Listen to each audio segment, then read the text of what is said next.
जय श्री कृष्ण।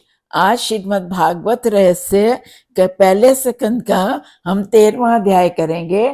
भागवत के 2 श्लोकों के श्रवण से सुखदेव जी का चित्ताकर्षण करने का। व्यास जी बड़े व्यतीत होते हैं कि मैं कैसे सोच रहे होते हैं, मैं कैसे सुखदेव जी को घर में लाऊं, वो मेरे से भागवत सुने और प्रचार करे। जब रंभा से भी वो आकर्षित नहीं होते तो वो उनको लुभाने के लिए युक्ति सोचते हैं। सुखदेव जी निर्गुण ब्रह्म के चिंतन में लीन है, उसमें से उनके चित्त को हटाने, सगुण ब्रह्म की ओर खींच लाने के लिए श्री कृष्ण की लीला के श्लोक सुनाने चाहिए। श्री कृष्ण लीला के श्लोक सुनाने चाहिए। व्यास जी अपने शिष्यों को भागवत श्लोकों के 2 श्लोकों के साथ वन में भेजते हैं, सुखदेव जी को सुनाने और उनको घर वापस लाने के लिए। उन्होंने शिष्यों से कहा कि वे वन में यदि उनको डर लगे तो भागवत श्लोकों का उच्चारण करें और राधा रमन श्री कृष्ण का स्मरण करें।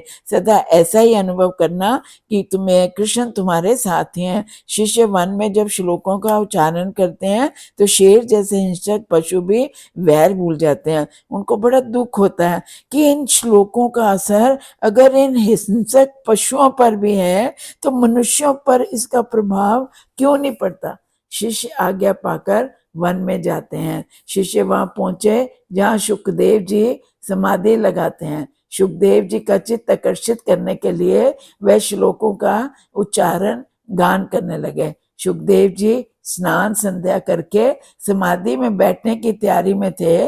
अगर समाधि में बैठ जाते तो उनकी समाधि लग जाती और वह श्लोक सुन नहीं पाते। इसलिए उन्होंने पहला श्लोक गाया, जिसका अर्थ था श्री कृष्ण गोप ग्वालों के साथ वृंदावन में प्रवेश कर रहे हैं। उनके मस्तक पर मोर मुकुट है, उनके कानों पर कनेर के पीले पीले पुष्प, शरीर पर पीला पीताम्बर और गले में सुगंधित पुष्पों की माला बनी वैजंती माला। बांसुरी की छिद्रों को वे अपने अधरा अमृत से भर रहे हैं। इनके पीछे गोप बालक उनकी लोक पावन कीर्ति का गान कर रहे हैं। सुखदेव जी ने श्लोक सुना, श्री कृष्ण का स्वरूप मनोहर लगा और उन्हें ध्यान में बहुत आनंद आया। वाह मेरे प्रभु! उन्होंने तुरंत निश्चय किया कि वह निराकार ब्रह्म का चिंतन नहीं करेंगे और सगुण साकार का चिंतन करेंगे।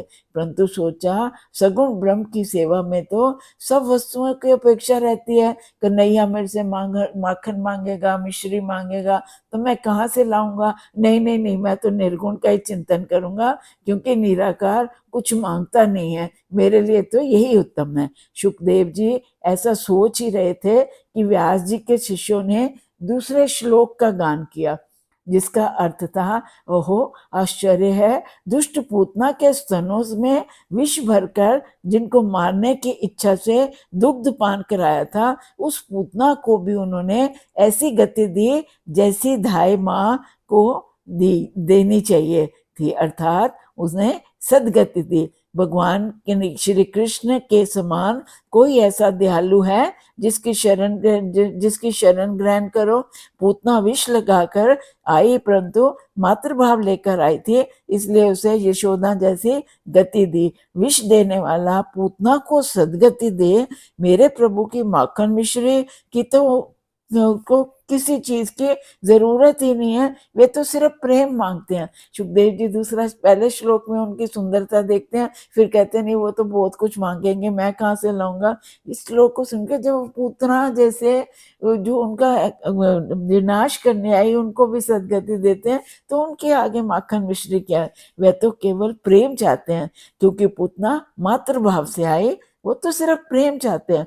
प्रेम के वश उन्होंने अर्जुन का रथ हांका। सुखदेव जी के मन में भी जो शंका थी, वह कन्हैया सब मांगेगा तो मैं क्या करूंगा, ये शंका उनकी दूर हो गई। सुखदेव जी इधर उधर देखने लगे कि ये श्लोक कौन बोल रहा है। वहां उन्हें व्यास जी के शिष्यों के दर्शन हुआ। शिष्यों से पूछा आप कौन हो, तो उन्होंने बताया कि व्यास जी ने शिष्य हैं, ये 2 श्लोक उन्होंने आपको सुनाने के लिए हमको भेजा था।